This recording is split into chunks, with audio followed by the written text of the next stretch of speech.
Friends welcome back to my channel Dina Rannaghar. आज के आमी रान्ना करे देखाबो तोमादेर एचोर चिंगड़ी। चलो देखे नी रेसिपिटा।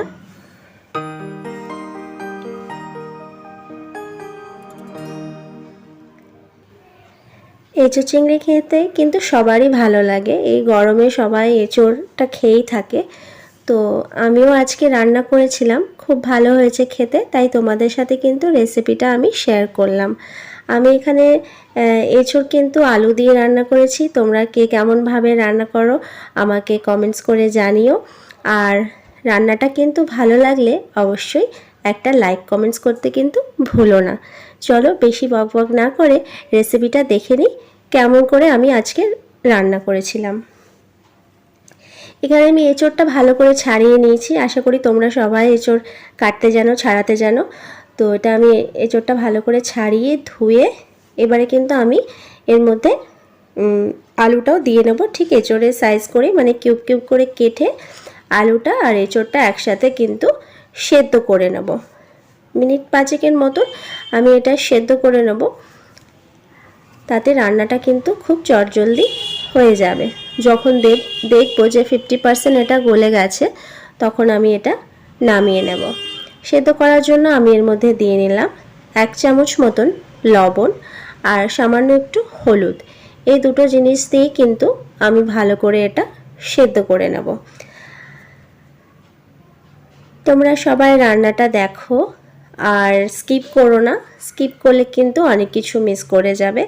আর তোমরা আমাকে কমেন্টস করে এটাও জানাতে পারো যে তোমরা কে কোথা থেকে দেখো আমার রান্নাটা, তাহলে আমারও খুব ভালো লাগবে যে হ্যাঁ আমার রান্না অনেক জায়গাতেই দেখা হচ্ছে। তো তোমরা কমেন্টস করে আমাকে কিন্তু জানাতে পারো।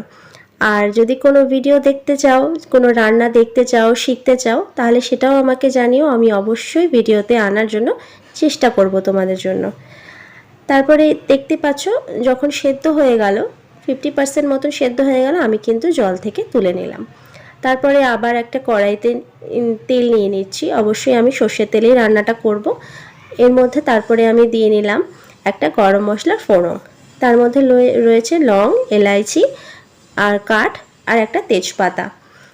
তো দিয়ে একটু ভাজা হতেই আমি কিন্তু এখানে কিপ করে রাখা পেঁয়াজগুলো দিয়ে নিলাম।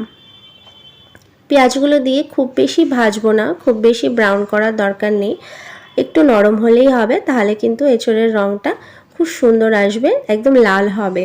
আর তোমরা যদি পেঁয়াজটা একদম ভেজে নাও তাহলে কিন্তু এঁচোড়ের রঙটা ব্রাউন কালার হয়ে যাবে। এরপরে আমি এর মধ্যে দিয়ে নিলাম ছোট চিংড়ি। তোমরা চাইলে বড় চিংড়ি দিয়েও করতে পারো, তবে আমার ছোট চিংড়ি দিয়ে খেতে খুব ভালো লাগে, তাই কিন্তু আমি ছোট চিংড়ি দিয়ে রান্নাটা করেছিলাম। তারপরে পেঁয়াজগুলো একটু নরম হয়ে গেলে চিংড়িটা কিন্তু এর মধ্যে আমি দিয়ে নিলাম।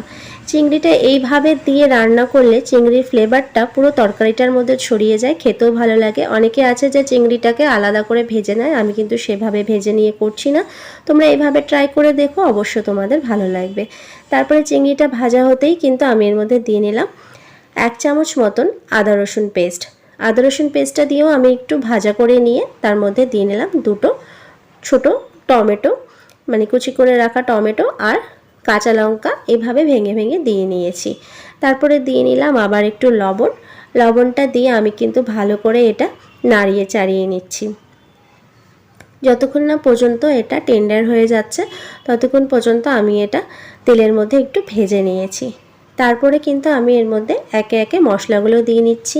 দিয়ে নিলাম 1 চামচ মতন লঙ্কার গুঁড়ো, 1 চামচ মতো হলুদ গুঁড়ো, 1 চামচ ধনিয়া গুঁড়ো, 1 চামচ জিরে গুঁড়ো। এইভাবে আবারও মশলাগুলো সব তেলের মধ্যে একটু ভাজা করে নেব যেন কাঁচা গন্ধগুলো চলে যায়। তারপরে সামান্য একটু জল দিয়ে নেব। জলটা দিয়ে আমি কিন্তু ভালো করে কষিয়ে নেব যতক্ষণ পর্যন্ত তেলের ওপরে মশলাটা উঠে না আসছে।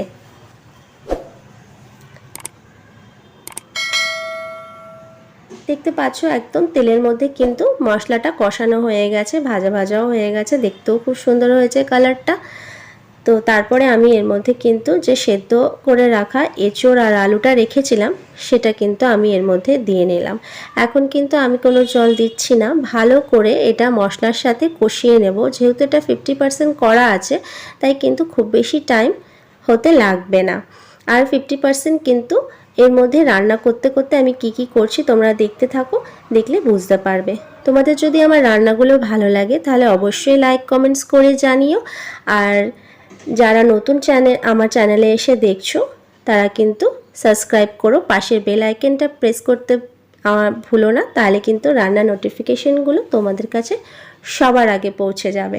আর যারা তোমরা সাবস্ক্রাইব করে দেখছো তাদেরকে কিন্তু অসংখ্য ধন্যবাদ।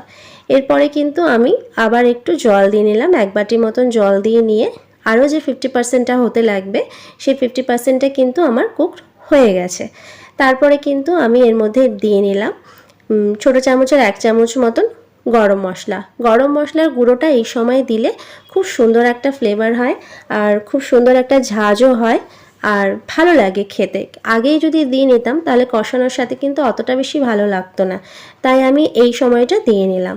যখন হয়ে যাবে, জলটা শুকিয়ে গেল একদম, তারপরে কিন্তু এখানে আমি ভাজা জিরের গুঁড়োটা দিয়ে নামিয়ে নেব। কিছুক্ষণ নাড়িয়ে চাড়িয়ে নামিয়ে নেব।